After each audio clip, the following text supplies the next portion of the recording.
Good afternoon. This is Dr. Amanda Filial Perez. Thank you for joining us today to talk about our new ShareGrounds project. For those that are just joining, we do have a poll, a series of questions to kind of get to know a little bit more about yourself. So if you could complete that, and then we'll get right into our program today.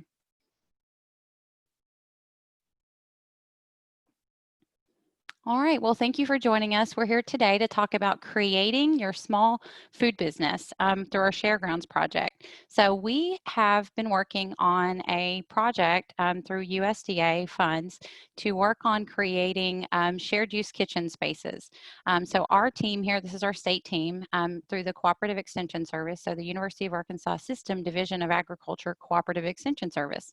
So through our team, we wrote a grant through USDA to create a shared use kitchen space. And our team is the Extension Local, Regional, and Safe Foods team with myself, Angela Gardner, Julia Fryer, Rip Weaver, and Lisa Brown, as well as our colleagues and partners, Dr. Renee Threlfall and John Swinson with the Arkansas Food Innovation Center. We also work with 3 counties with this project. So through the funding that we received, we worked with Woodruff County, which is with the county extension agent Leanne Bullington. And in Woodruff County, we were able to hire Valor Cobbins, who is our kitchen manager.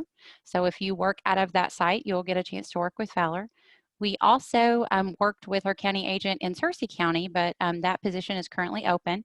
But our kitchen manager is Dawn Kelly. So as you learn more about today about starting a food business, you can select one of these sites and get to work with one of these great kitchen managers. And then in Cleveland County, we've had 2 extension agents who've really been working with us on our ShareGrounds project, Les Walls and Diane, who has been really kind of helping us kind of get things off the ground in Risen, which is in Cleveland County. And our kitchen manager is Ryan Sinclair. In addition to working with the Arkansas Food Innovation Center with our extension service and all of our county agents and our site managers, we had a number of people who helped get this project off the ground. So when we first started working on this project, we were looking for sites where we could host these certified kitchens, spaces that had kitchen space, warehouse space, places that could be converted into food manufacturing businesses. And reaching out across the state to see where this could happen, we identified the opportunity to work with county fair associations. So I had been traveling across the state hosting extension programs and had really been looking for the opportunity to create a food innovation center. And at these sites, I went to these county fair buildings and said, wow, these are really awesome buildings. You have a kitchen and a warehouse and some storage, and you can drive trucks up to these spaces. What are you using these for beyond the fair? And they all said, well, much of the year these sites are open, so we asked if we could partner with them and turn them into certified kitchens. And we had 3 sites that said yes. We wrote for funding, and then we worked to recruit people from the community to help us work on identifying how to get these projects off the ground, who should be involved, what partners and players. We worked with county judges, Chamber of Commerce, local banks. People donated to help get these kitchens that were in place updated and into manufacturing kitchens. We also worked with a number of different institutions across the state, farmers, food entrepreneurs, and then had a few supporting agencies as well that helped us work to fund some of the construction that happened at these. So through our funding that we received at the federal level, we could not work on some of the construction related activities within the kitchens. So while we had kitchens, we weren't able to immediately start doing food processing in those kitchens. So we worked with the Arkansas Community Foundation, and they gave us a small grant for each site, about $15,000, and we were able to update each of the kitchens to be food manufacturing kitchens. We also partner with the statewide Arkansas Farm to School program and many other partners, and many that are on the Zoom today. We've partnered with you, so thank you for joining us. So let's kind of talk about this. I mentioned the USDA grant. So back a couple of years ago, after kind of dreaming up this idea of opening shared use kitchen spaces in communities. The USDA Ag Marketing Service offered the Local Foods Promotion Program, and after reaching out to many of those partners that I mentioned, we applied for and were awarded funding. The overall grant is about $650,000. The Cooperative Extension and the UA system have put in about $150,000 in match. And then the county fair associations have offered these spaces to us at this time free of charge, but our aim is to eventually produce revenue and to give back revenue to those county fair associations to help them maintain overall operations cost and grow their fair. So the goal of this Certified Kitchen project is really to increase access to value-added food production spaces. So that's our main goal and what we're here to talk about today. We do later on in this project plan to work on local food aggregation.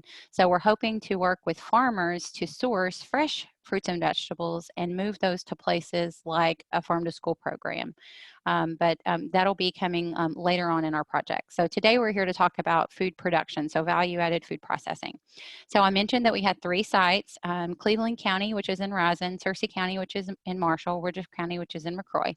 And today we're here to talk about a new grant opportunity that we've recently received through a new partner that's going to help us work with 15 food businesses to kind of handhold those businesses to get their food product development off the ground. So we'll dig into that more. So the overall goals of the project were to increase access, working for Extension. So I've been with Extension for about 5 years, 2.5 years in the role that I am now, but I've worked in local and regional food systems development for about a decade in the state. And everyone that I worked with recognize the need for increased access to infrastructure where people could support local foods. And so this is an opportunity to do that. We also want to make sure that increasing product development to increase consumption, and then through using these sites, these certified kitchens that we've created, we hope that we're able to develop more value-added food products within the state. We want to support Arkansas farms and food businesses, help develop and expand existing businesses, grow new businesses, help local economies, and overall improve access in communities that may not have this kind of innovation or even access to very much food at all.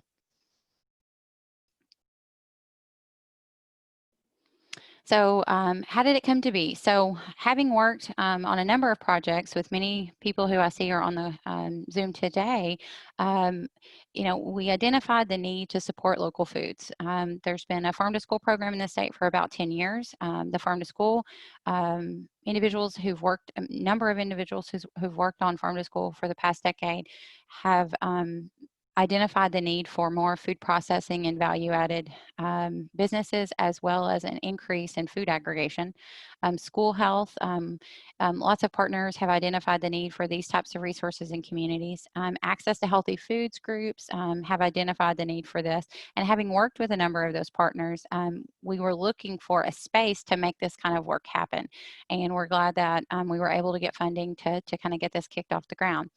We also realized that in working with some of these partners through the Access to Healthy Foods work that's happened, and getting farmers markets off the ground and getting more nutritious foods in schools, and looking to aggregate food to public schools for the farm to school program, it's really hard to find spaces where people were making Arkansas grown or Arkansas made products, as well as moving Arkansas food. And while we have a pretty strong program now, thanks to a lot of work with the Arkansas Department of Agriculture, there's opportunity for us to expand this programming.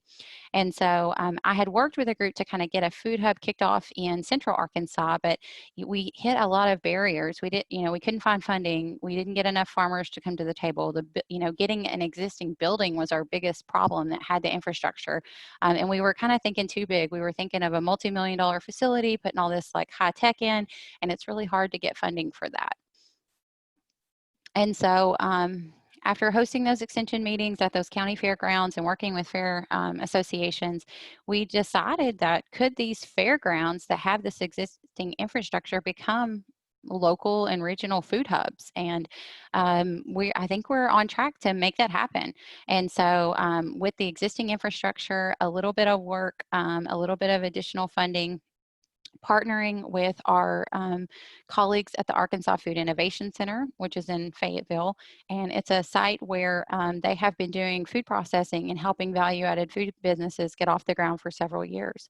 And we thought we could use their expertise and kind of take the model that the Arkansas Food Innovation Center had created and translate that to other communities, hopefully through using technology like Zoom, like we're doing today. And so thanks to the 3 counties that are interested in the funding, we're able to create the Sharegrounds project.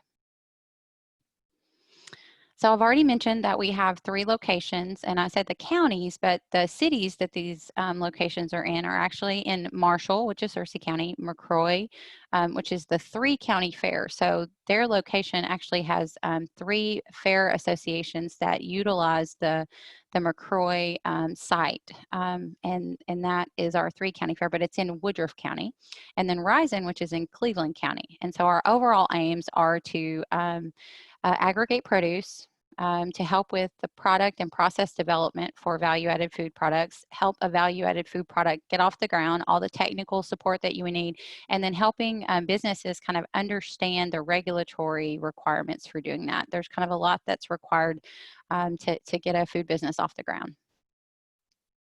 And so this is our Cleveland County site. On the left is the before picture. So you can see they had an existing kitchen. They had a hood, concrete floors, some equipment, all of that. But there were some things that we had to update to make it fit the food manufacturing requirements. And on the right, you can see that we've put in new ceiling, we've put in additional lighting, we've added some equipment. There's a kettle way in the back. We've added some additional cooling.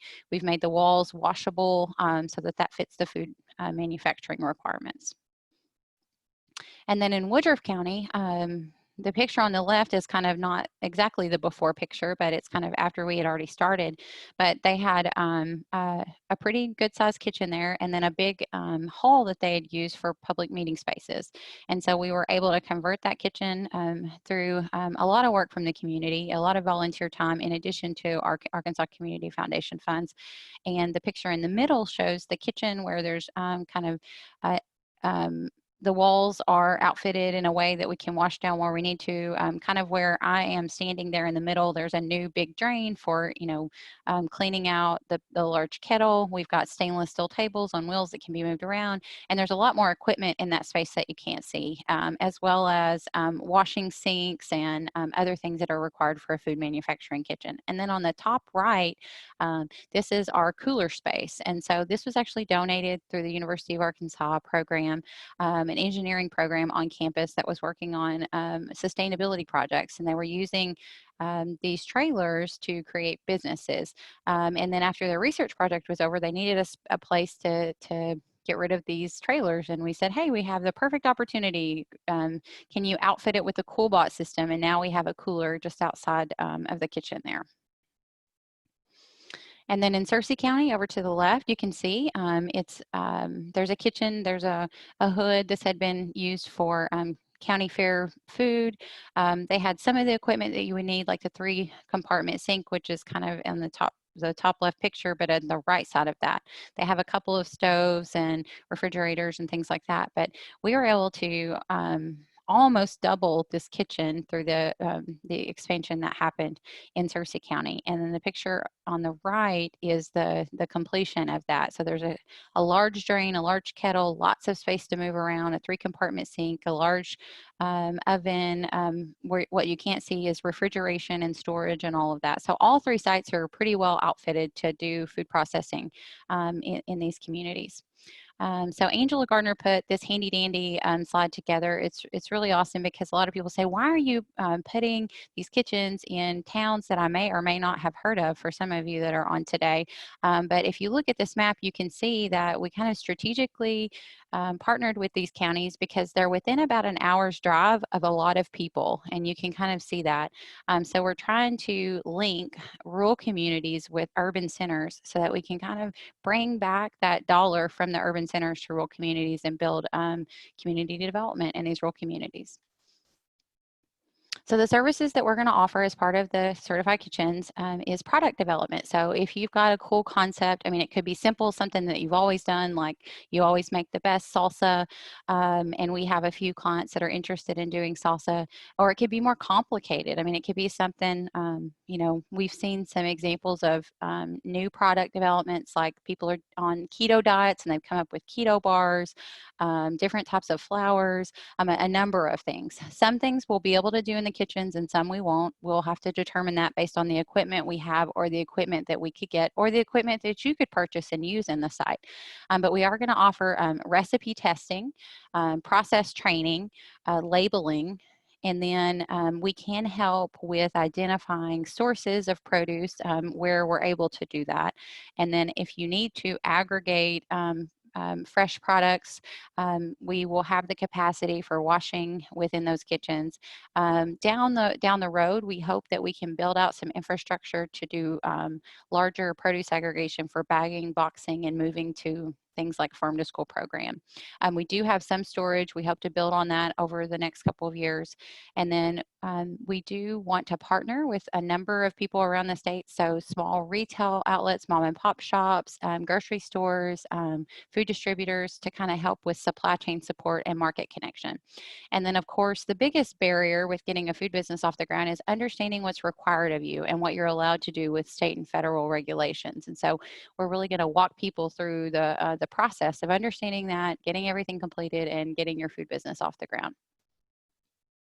So with product development, we have the capacity in these kitchens not to do everything that we can offer at our Fayetteville location at the Food Science Department, but we do have some things that we can do in our kitchen. We do have some product concept review opportunities. So we have a big kettle, which you saw in a couple of those pictures. We have a Hobart chopper. We can do some testing, check pH, things like that. And then we have an opportunity to continue to buy some other equipment based on the needs of the folks that are going to be interested in using these. We're kind of holding back before purchasing. We can help with recipe development. So if you have a recipe that you've been working on, we can help you walk through that, help you scale that up to a larger batch, do the safety testing, supply procurement. So you might need jars or containers or ingredients that you can't easily find. We'll train on how to use the equipment, and then we'll train on the proper labeling and how you can get labels on your products. And then in regards to supply chain support, we can help with some of this, but it is a business, so most of the responsibility is going to fall on the individual who creates the food product. But we will try to direct you to opportunities, and we're working on a list of outlets where you can sell food. And so there will be wholesale markets, you can sell to farm to school depending upon the product that you develop, retail outlets, restaurants, and then many others. And so with this project, the Share Rounds was funded through the USDA grant, and we've been working on it for about a year and a half now, and we are ready to open our kitchens. We're working on a reopening plan in response to COVID, but when we're ready to do that, which we hope may just be a couple of weeks, we have a new opportunity with a grant through the Southern Risk Management Education Center, and this is to help clients understand how to create their own food product, understand the food safety issues, the regulations, and then if the product is has an economic potential. So if if you add up all the ingredients and the packaging and the labeling and the labor, and it costs you $10 to make your salsa and you only sell it for $5, that's going to be a problem. So we're going to try to help you kind of figure out if the product that you want to make is even worth the effort. But if it is, we can help you get that off the ground.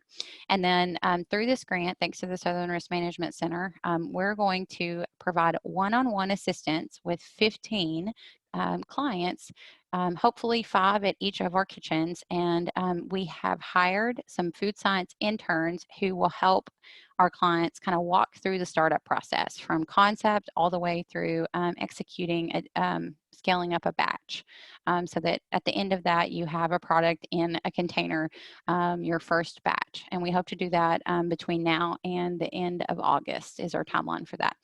We are going to offer a small fee waiver for those that are participating in this. So we do have a fee structure for use of our kitchen. It's about $200 to start to go through a client intake process and to have some kind of hand holding through that. So I'm not going to dig into all the details of our fees, but we're going to waive the $200 client intake process, and then we're going to waive 8 hours of testing in the kitchen for those that are part of this. And then I think my colleagues will talk in more detail about that. All right, I'm going to turn it over to Angela Gardner, our program manager for the Sharegrounds project.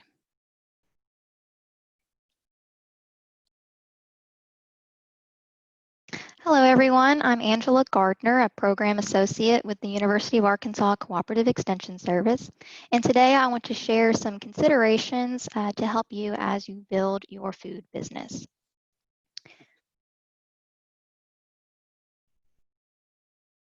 To start out, it begins with a solid foundation.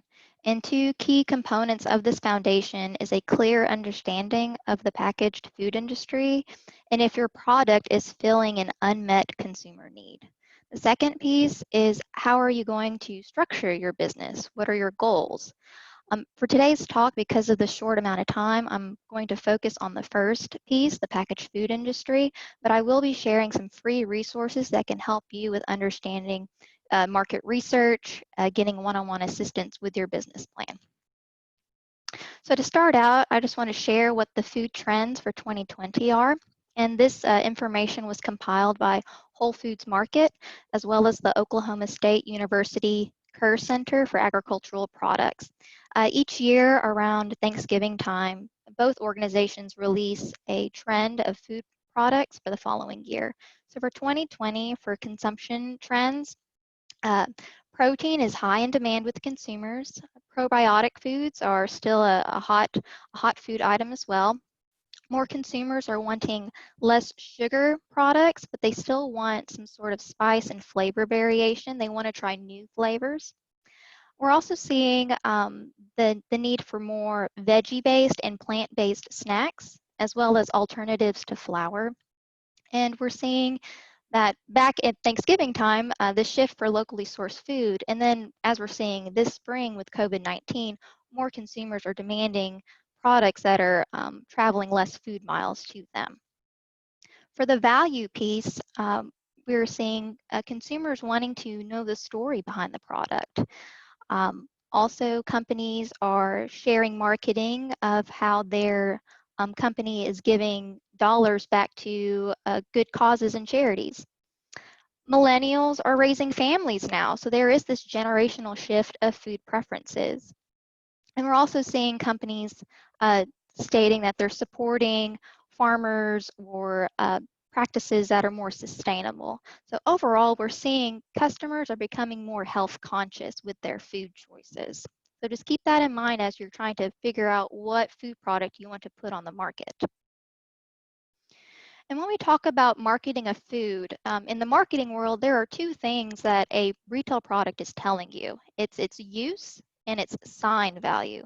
So what is the use value? Well, it's telling you what type of food product it is. What is it that you're trying to consume? So in this picture here, we have Newman's Owns cookies. So me as a consumer, I can see that package and say, oh, that's a bag of cookies. So what is this sign value we have here? Well, not all food products are going to have this, but what this is how is this product connecting to the consumer? What is that added value that separates it from the aisle of cookies? So in this example, in the beige box, it says 100% of profits to charity. So what that is telling to a consumer is that of the profits, your purchase is giving back to some sort of charity. So if I'm a consumer and I see that as a positive value and I want to contribute my dollars to this charity, I'm probably going to purchase that bag of cookies as opposed to other bags of cookies in the aisle. So it's identifying and connecting with the consumer. So for you with your food product, you really need to understand what is your position in the marketplace. First off, who is your target consumer and do they like your product? So before you start investing capital to testing and building up your food business, you really want to start testing your food product out in the market. Lots of grocery stores would love to sample your products. Farmers markets, you can sample your products there. You want to look outside of just family and friends, because family and friends, they usually try to stay on your nice side, your good side. So just reach out and do some taste tests. Practice your elevator pitch of your product and why people should purchase that product instead of a different competing product. And use this information as feedback to help you really narrow down where in the marketplace you're going to find success. And then ask yourself this question: can my product compete in the marketplace? Well, it depends on where you plan to sell your product. Do you have competitors? And if so, what are you competing on? Is it the price? Is it the value? Is there something that helps you to stand out? Because when you go to the grocery store, if that is your marketplace, it is a sea of products. There is a lot of information that a consumer is trying to process. So you really want to understand, is there something extra that I can provide to the consumer? And I have two examples about the food marketing piece. So this first one is about competition, price competition, and thinking about how you package your product. So in the top left, we have some sprouted nut butters, and in the bottom right, we have a local peanut butter. And they're targeting two different customers. The sprouted nut butters are probably for someone who's more health conscious. The local peanut butter is probably someone who wants to purchase locally. And they're calling that out in the grocery store. But look at the price. There is definitely a different price going on here. And I can say that with the sprouted nut butters at the top, they're using glass packaging. So your costs are going to be a lot more than if you're using plastic packaging here. So if you're competing on prices, think about your packaging and what you're putting in your product, and that can help lower your costs there. Another example is going to showcase the value piece. So what I have here on this slide are two ice cream companies that manufacture in Arkansas. One, Yarnell's, is a large manufacturing company based out of Searcy. Loblolly Creamery is a small batch creamery out of Little Rock, Arkansas. And if you look at the very bottom, their prices are very different, even though both are 16-ounce vanilla ice creams. But I want you to look at the ingredients. Yes, they are both ice cream, but they are two different products. Loblolly Creamery, in their marketing, really is targeting an audience that is looking for more wholesome products, something that does not have preservatives and has minimal binders. Well, there are costs associated with that. Cream is not that cheap. So that's why when you look at the retail price, the $1.78 for the Yarnell's, that is sold at Walmart. Yarnell's can compete at this price because they have volume and they can supply to Walmart. Walmart, the consumers that go there are price sensitive. Loblolly Creamery has their own store, and they are targeting consumers that are looking for high quality ingredients, and that's what they're targeting there. You may think, wow, $8 a pint, are they making any money? Well, this company has been around for 7 years, and in 2019, they had $1 million in revenue. So it is working for them. They really understand their customer base. So just think those aspects through when you're trying to figure out what product you want to make.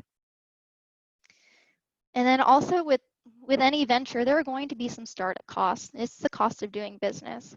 So with food products, you probably want to start out with using a shared use kitchen. It's a lot lower cost than building your own manufacturing facility. Some small businesses have taken that step and are able to finance their own manufacturing facility. Most small businesses try to lower their costs on the front end just to see if their product is viable. You're also going to have costs associated with scaling up any recipe to a larger batch. You're going to have to develop your formula. Sometimes you may have to redevelop the formula, and there's costs associated with that. Then once you finally do have your commercial recipe, then you have to consider the cost of the packaging, labels, permits, and storage if that's something you need for your product. So if you don't have a nest egg of startup funds, there are different ways that you can start building that up. So here are some strategies I want to share. Renee will talk a little bit more about cottage food products, but if there is a product that you're making that can be made in your home under cottage food law, start there.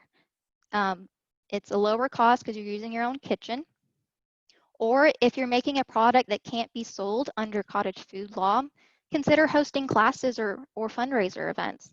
Canning is a hot topic. I've given a number of canning classes in the past here in Central Arkansas, and they've been a great success. Or host a cooking class, or maybe record a cooking show and have a link to a donation where folks can give a few dollars to help the cause, to help you start up your business. And we have seen success with Kickstarter and GoFundMe and other crowdsourcing platforms. They do take a lot of work, a lot of social media presence, and getting the word out, but they have been shown to be successful for small businesses in Arkansas. Another thing that came on my radar recently, the Conductor organization is based in Central Arkansas, and they're an organization that supports entrepreneurs, innovators, and makers. And they have a webinar coming up next week, free, called Financing Your Business. So they may have additional strategies to help you build up capital for your business.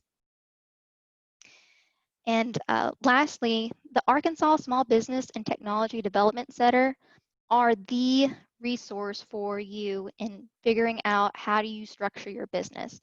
They provide free one-on-one confidential consulting sessions where they will go over marketing analysis.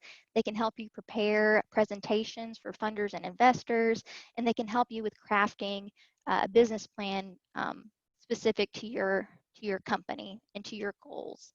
And their website is www.asbtdc.org, and they have 7 regional offices in Arkansas. And also on their website, they have free ebooks.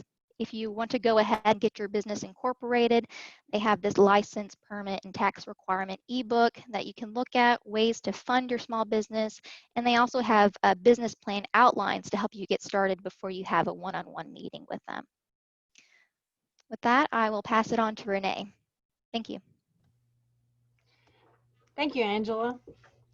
So I am Dr. Renee Threlfall. I'm a research scientist at the Food Science Department, and I do a lot of work with the Arkansas Food Innovation Center. So I'm going to talk to you about creating and processing value-added foods. So Angela spoke about value trends, and one of those value trends is local food systems. So our consumers, particularly in this particular time in our lives, are very interested in these local food systems and supporting them. This increases our local economy. It provides a transparency as to where the food is grown, prepared, or sold. So you have more interest in knowing where your food is coming from. And in terms of decisions regarding basing if you want to start your own food entrepreneurship, what you're going to do is you're going to gain this knowledge necessary to develop a food product, whether it's for a restaurant or a food business. And so you are actually going to become this food entrepreneur, starting with the idea you have, following it all the way through to production. And what does it take to create a new product? And some of the questions I like to ask are that, first of all, are you a grower of some kind of produce where you have surplus produce that you want to be produced into a product, or you need to find a way to diversify that business? Or are you just an entrepreneur that wants to launch their dream product? And do you already have a concept for this? And Angela talked about, some of the things you could be doing in terms of, if you have a concept, develop the recipe in your home kitchen and then test it out at farmers markets or other public venues and to see what people think about it. But you do have to have an investment capital. Making products like this do not come cheap. So $500 to $1,000 really is what it's going to take to launch this business at a minimum. And then do you have the time and the commitment to make this product? You are going to be the marketing element of this product. And so you want to be able to to support it in terms of whether or not you think this product is a great product, but you have to have the time to devote to the company because it is your company and you are the food entrepreneur. And those are some of the skills that we need to have to be a good food entrepreneur are a passion for your product, the ability to follow directions. I know this sounds like something you would hear in kindergarten, but honestly, if you are working with managers at the sites, they're going to have certain procedures that you're going to have to follow every time you produce something, and you need to be able to follow directions. You need to have organization skills from starting your food business in terms of setting it up as a business to taking care of all the paperwork and record keeping associated with food production. And the good work ethics. And that includes, you know, showing up on time to booking of a facility. If you book a facility to use it for a couple of hours, you're going to pay whether or not you use it or not, because someone else could be using that in these multi-user sites. And part of those good work ethics do include loving to clean. It seems like every time we're producing a product, even if the product production run is only an hour, you're cleaning for an hour or two before and an hour or two after, because you in multi-use facilities are going to be responsible for the cleanup before and after production. And a little bit of knowledge about science and math helps. In this opportunity we're going to talk about a little later, we're going to have food science interns that are going to be helping you find the answers to the questions you may have about your product to ensure that your product is going to be a success. And in terms of your food product, you know, we want you to be able to have that product finalized. What I like to see in clients that come into these facilities are, I have this one great idea and I've been trying it out with everyone I know, and I have a plan already. I have a plan. And what I don't like to see is, I have this idea, well, I have actually 5,000 ideas and 40,000 variations of all the ideas. Which one should I go with? We want to really see you behind an idea or a single concept. And when you have that single concept, what you have to realize is, you know, will the product change when produced commercially? And that answer is yes, emphatically. Whether or not it is, we have to add a little more salt to make it more palatable. We may have to add a little vinegar or something to make it more food safe. When we scale up something from one pot that is maybe 2 gallons to 200 gallons, the recipe just changes a little bit, whether it's the fact that you're not hand chopping your vegetables anymore, because hand chopping in the kitchen, a pound of tomatoes sounds like an easy thing to do. When you multiply that times 100, that sounds hard. So we got to find a way to do that faster. And then where do you start to launch a food processing business? And that's what we were talking about with ShareGrounds. What is the process we need to do and where do we go? And that's probably the biggest question people have is, I have this already and I don't know what to do next.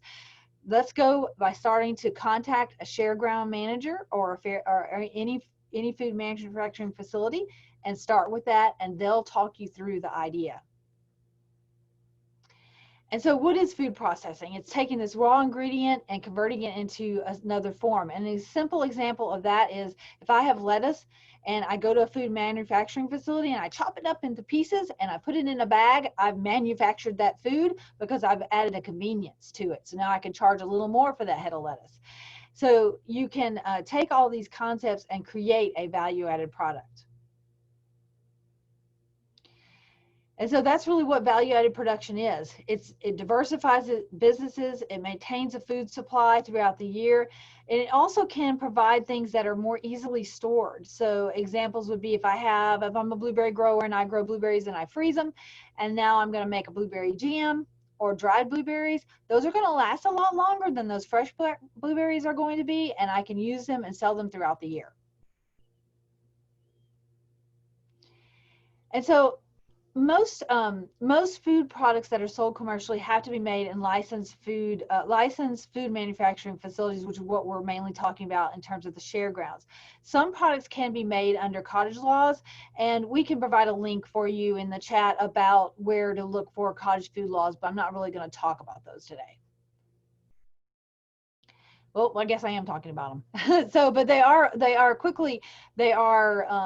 really, the laws vary by state, and they are products that you make in your home, but they're not hazardous. So go ahead. And typically that means that if you had to refrigerate or cook it, then it's hazardous.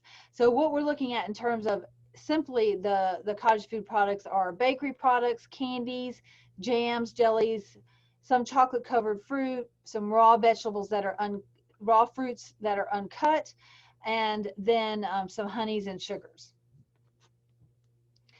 And you can only sell these at certain places. So if you're interested in trying to take a step to cottage food production, then this is a great place to do it, because you make it from your home. You could sell it from your home at a farmer's market, a county fair, special events, online farmers markets, and these pop-up shops, which are really just little shops inside other businesses where you sell your product directly to a consumer. But who regulates food production in the United States? Mainly for our share ground sites and Arkansas Food Innovation Center, we fall under the FDA, and they regulate most food and beverages except meat. And so please realize that at share grounds and Arkansas Food Innovation Center, we are not USDA certified, so we do not do processing of any kind of meat products. And then statewide, it's really the Arkansas Department of Health that regulates the food safety. And so that is who kind of does most of the monitoring on the state level. So products that must be made in facilities, and these are ones we see a lot when we walk around a farmer's market. We see pickles. Pickles are not allowed to be made unless they're made in a food manufacturing facility. Other canned foods like salsa, sauces, green beans, any kind of smoked or cured meat, sprouted seeds or beans that have been cut up, and any kind of processed fruit or vegetable. And when you're looking up cottage food laws, be careful about looking by state, because they do vary by state. And so in terms of our food manufacturing facilities, we have the share grounds facilities, there's 3 sites there. There is also a facility in Little Rock called Our Kitchen, the Arkansas Food Innovation Center that we've already been talking about, and then another one in West Memphis called Delta Cuisine. And so there is really throughout the state, you know, several locations that could fit your purposes. And so what we look at when we go do food products from either a farm as an entrepreneur or as an entrepreneur, we start, you know, at the farm. Let's say you're a farmer, and then you need to find, you need to take your produce to a food manufacturing facility. And when you get to that next step, you're going to be washing the produce, let's say. Even if you're an entrepreneur, you're going to bring it in. You may chop it up and prep it. And then the next step would be to freeze it. And that's if you're doing kind of an on-farm operation. And then the next step would be kind of to get those ready for production or do your trial runs. And then all the clients and entrepreneurs, the one thing they're going to have in common would be the next step would be that we would have to do all the paperwork associated with the product. And that would be the regulations and any manufacturing permits that we need to get to go on to the next stage. Go ahead, Angela. Yeah. And then one more.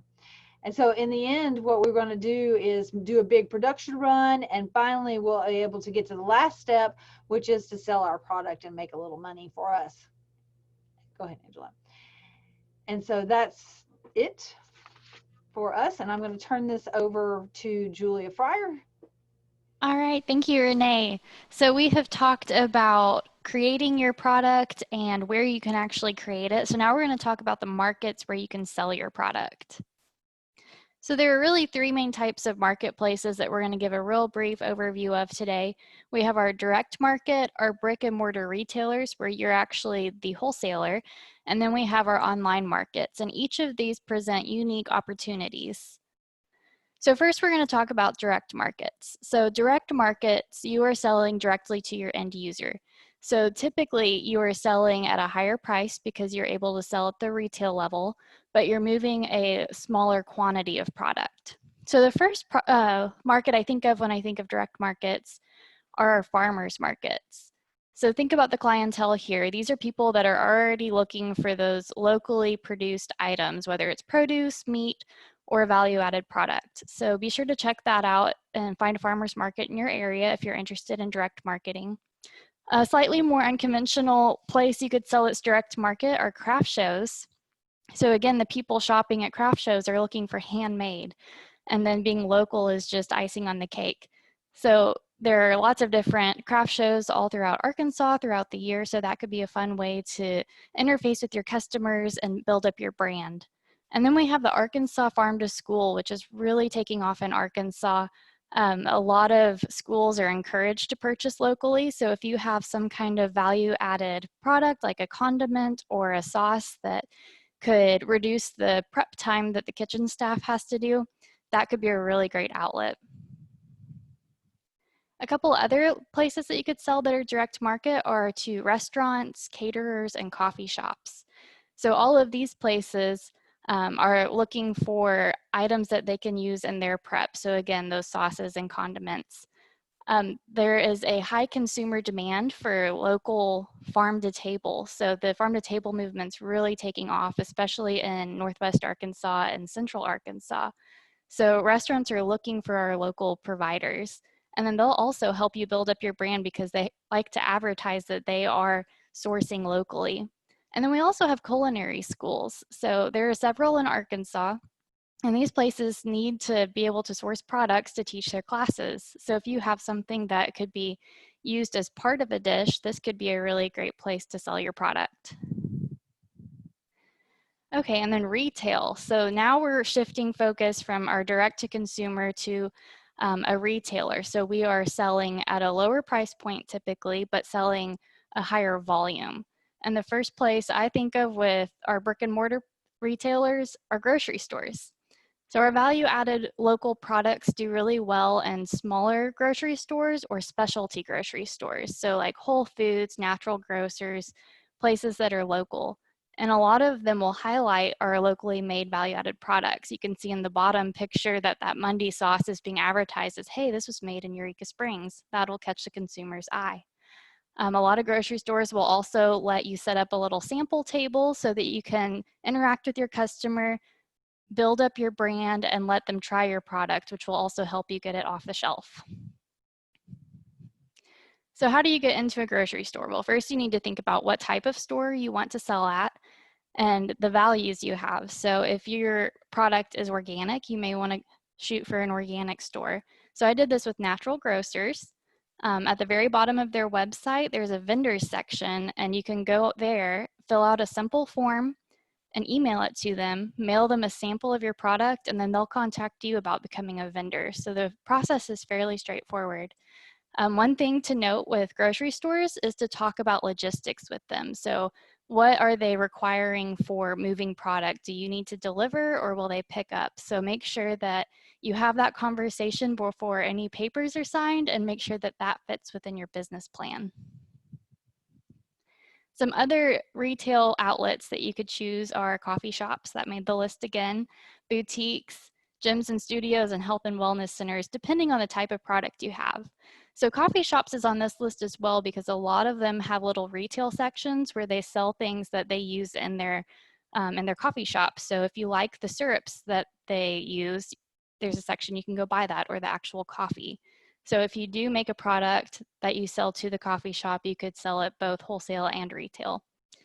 And then boutiques, often they are also targeting people that like to shop local, and they can sell your value-added product. We've got a picture of Chad from My Father's Garden, again, selling in a clothing and home decor boutique, and they've allowed him to set up a little table. So this could be a really great way to interface with your customer, but also sell at the retail level. And finally, we have our online markets. Now this is probably even more relevant today because of our current conditions of the world, but this is a great way to expand your reach.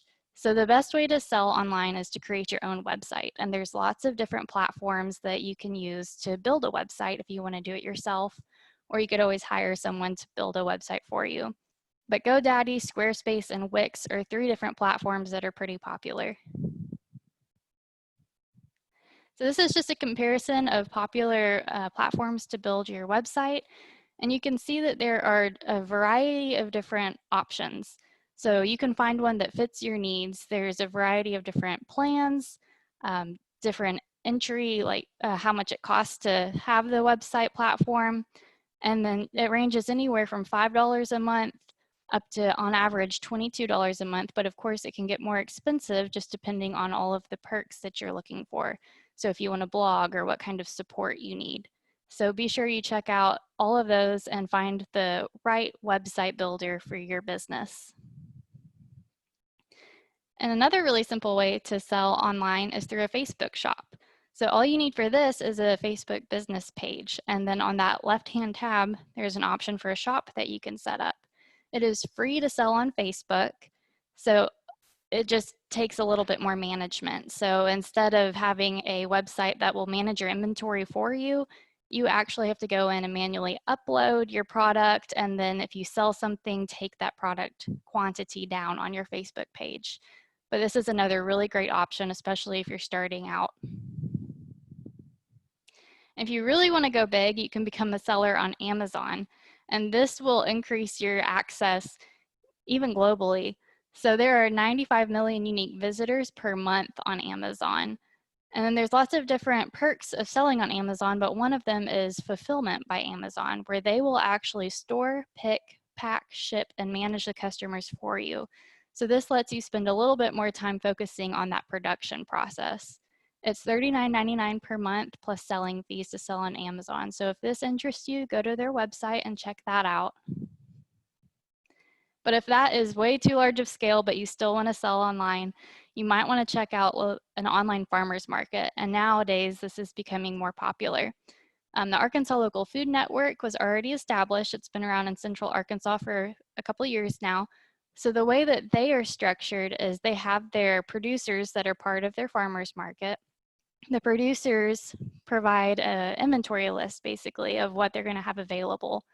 The consumer will then go on that website, place their order, and then the farmer has time to pick those orders and bring it to a drop-off location so that the consumer can pick it up at a certain time. So it's on Saturdays for the Arkansas Local Food Network. So if this is something that you're interested in, be sure to check that out. A lot of farmers markets are shifting to online. So Mark Twain said, "The secret of getting ahead is getting started. The secret of getting started is breaking your complex, overwhelming tasks into small, manageable tasks and start on the first one." So do this. There's lots of different markets, but just pick one and play to your strengths. So do you really enjoy that face-to-face customer interaction? You may want to start with direct markets.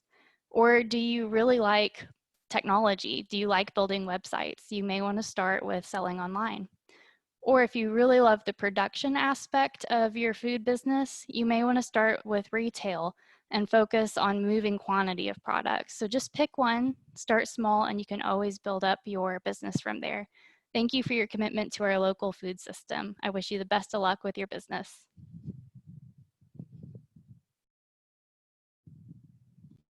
And so, I'm still muted. Yeah, sorry. There you go. So thank you, Julia. That was great. So you know, a lot of the things Julia mentioned were very relevant, and do remember that most of the things she was talking about were products that are made in manufacturing facilities, except the online farmers market, which is a place where cottage food items are allowed. So what I want to talk to you today is about our opportunity that we have regarding our ShareGround clients. And so in terms of this opportunity, what we're going to have is we will have the opportunity to work one-on-one with a site manager and intern to develop a food product from concept to scale up with initial ShareGround fees waived that we discussed earlier. So basically, you're going to have someone besides the manager that can work with you all the time, that you can call and help you with little problems that you have getting your product up into the market.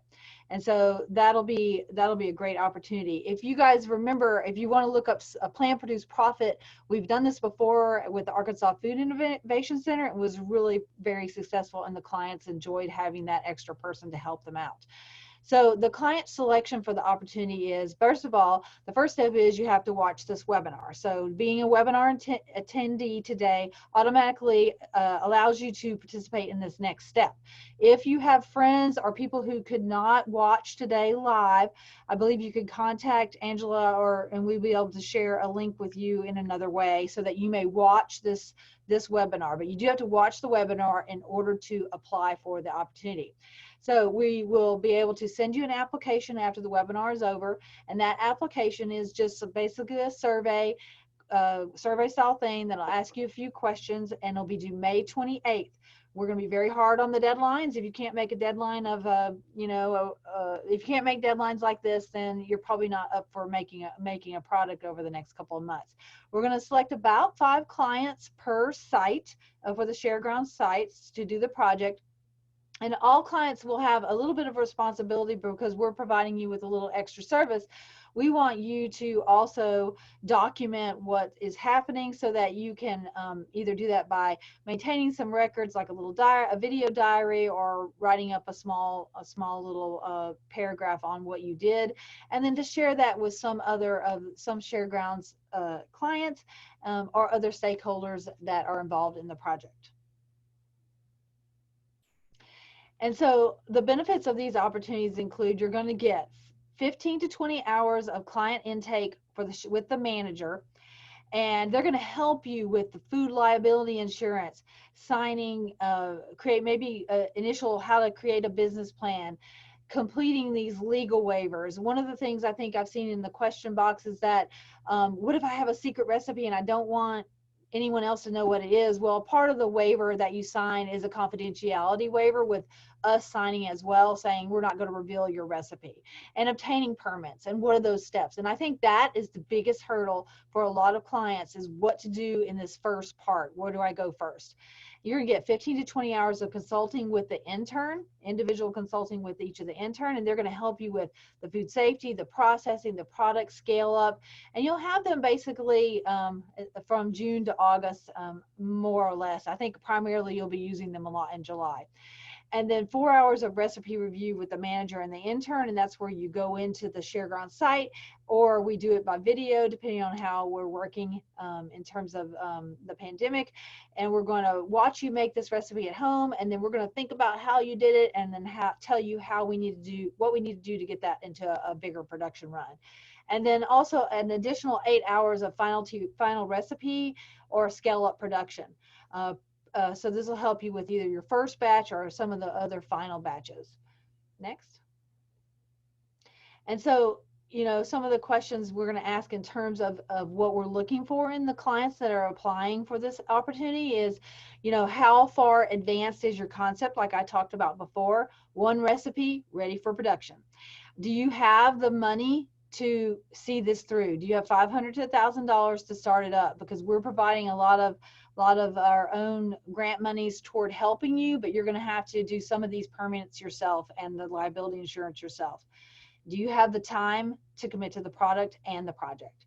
Because we're committing in you, we want you to commit to us.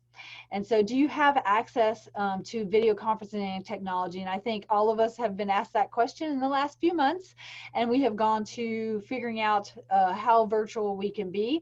But we really are going to need to do this because our food science interns are located either in Little Rock or in Fayetteville, and we're going to need you to have a smartphone, a computer with a camera, and good stable internet. And so I wanted to share with you a few of the questions just to give you an idea of what they're going to be like. But, first of all, we need to know which ShareGround site you want to use. Do you have, I'm going to ask you some questions about your recipe, just to give me a general idea of what the ingredients are. The more ingredients there are, usually the more complex the product will be, and a little bit longer it takes to develop. Does the product contain allergens? And those are like grains or nuts, and there's a little more protocol associated with those. What equipment do you think you're going to need? And also what type of packaging that you're going to use. And then I'm going to ask you some more specific questions about the product.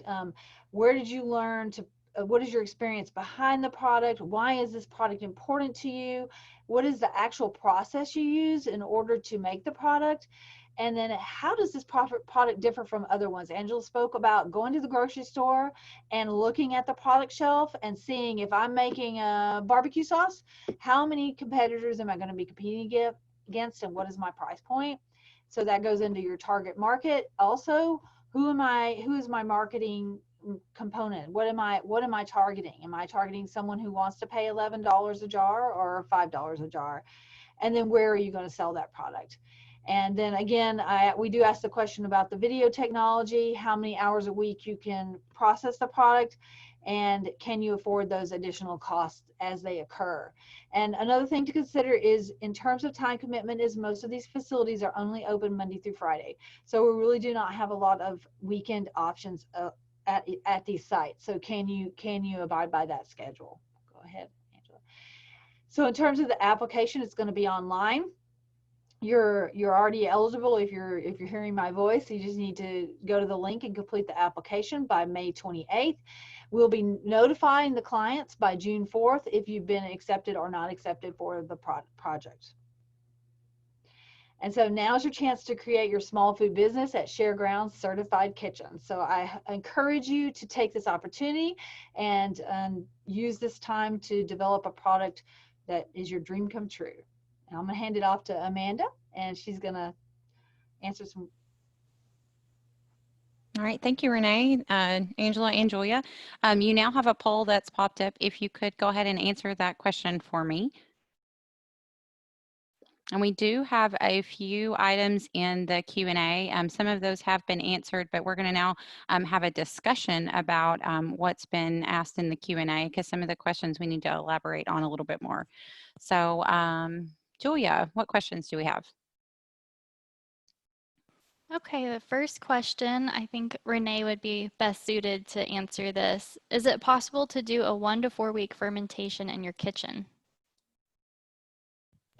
Yes, that is possible. We actually already do something like this at the Arkansas Food Innovation Center. Actually, 2 different products. I think we have a fermented cabbage that we do, and we also have a kombucha that we do. And so the fees may differ a little. If you're worried about hourly fees, this will definitely be a negotiated fee, because if it involves whether you're using a cooler and you need to ferment at a lower temperature and it's just going to stay there for 4 weeks, it would definitely be, now you would be getting into some kind of monthly fee, but it wouldn't be equivocal to the hourly fee. But yes, it is possible, and we can do that.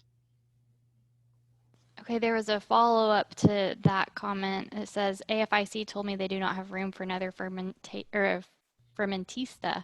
Can you address that? Well, Are you taking new now we have ones? the ShareGround site, so now there could be rooms at other sites, but it is a space demand. Space is going to be a problem. So if there's not room, depending on what the product is, if it involves a cooler or not having a cooler, or if it's just something that could stay at room temperature, then it will depend on that.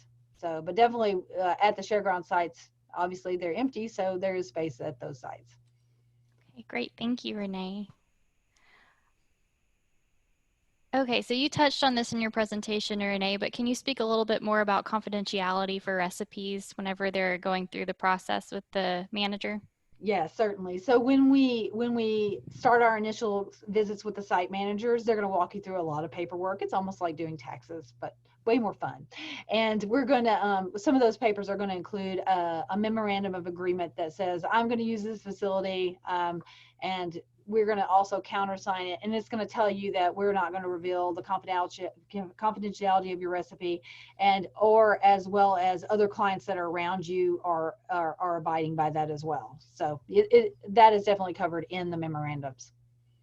All right, thank you. Another question for Renee. Will I need to use a shared kitchen site to make seasoning? Yes.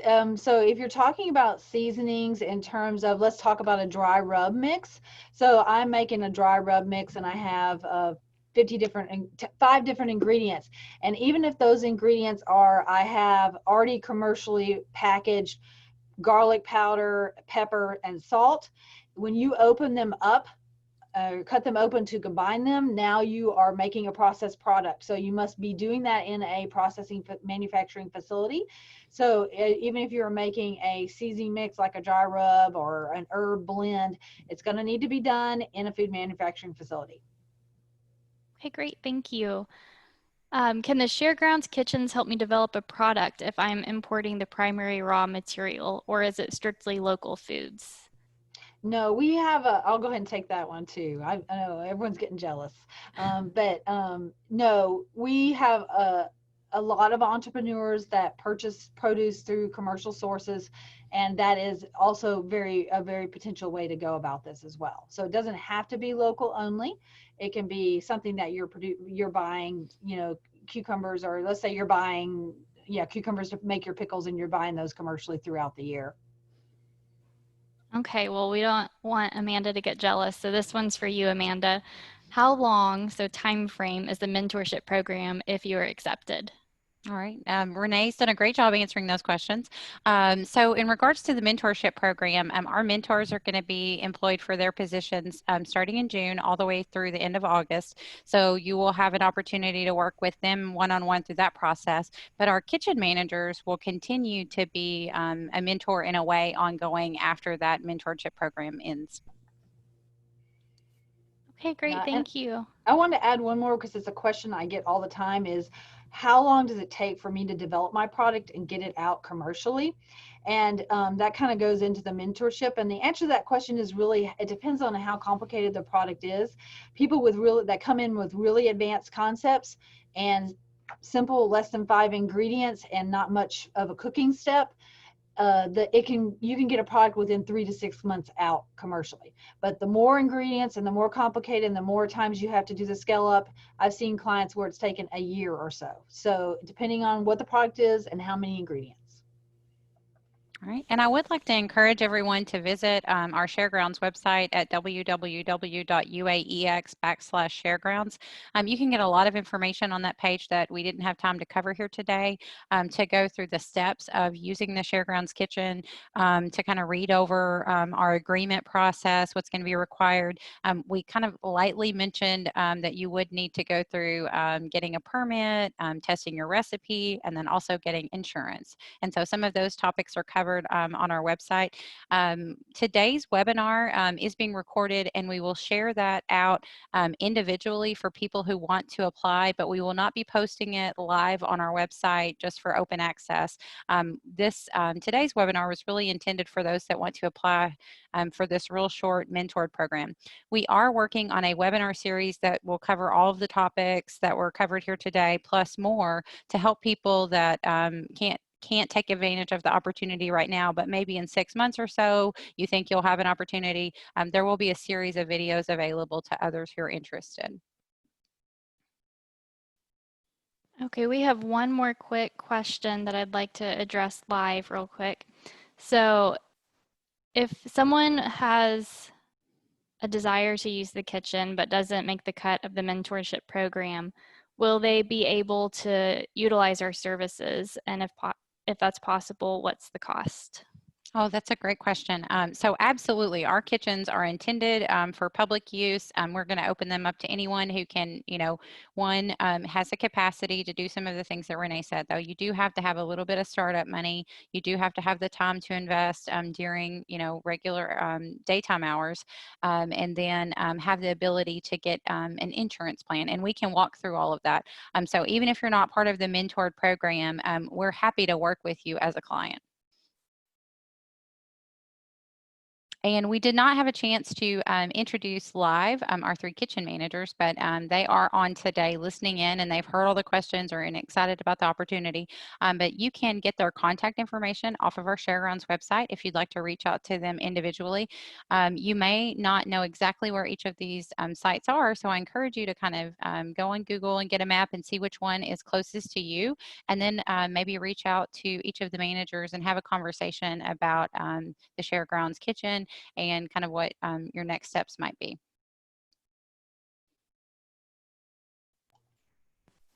All right, that is all the questions we have. So Amanda, I'll turn it over to you. All right. Well, thank you for joining us today. We're really excited about the opportunity to work with everyone. We've had a lot of interest in recent weeks with people who want to get this off the ground. So we're working on a COVID-19 reopening plan. We know that will happen in June, as long as nothing major happens in the public health arena. But we are planning on opening these kitchens in June. You can come and, either virtually, if you're not ready for that, you can meet via Zoom with one of our kitchen managers, and they can walk you through the first part of it. And then when you get ready, come into the kitchen and actually make your product.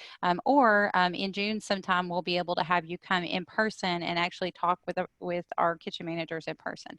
So go to our website, get information there, contact our kitchen managers, and then we encourage you to apply for this mentored opportunity. We will be sending out a link to all of those who have registered today with the application link. So look for that following today's webinar.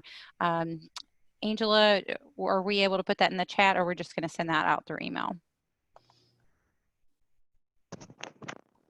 It's in the Send that chat. out Okay. through email. Yeah. Oh.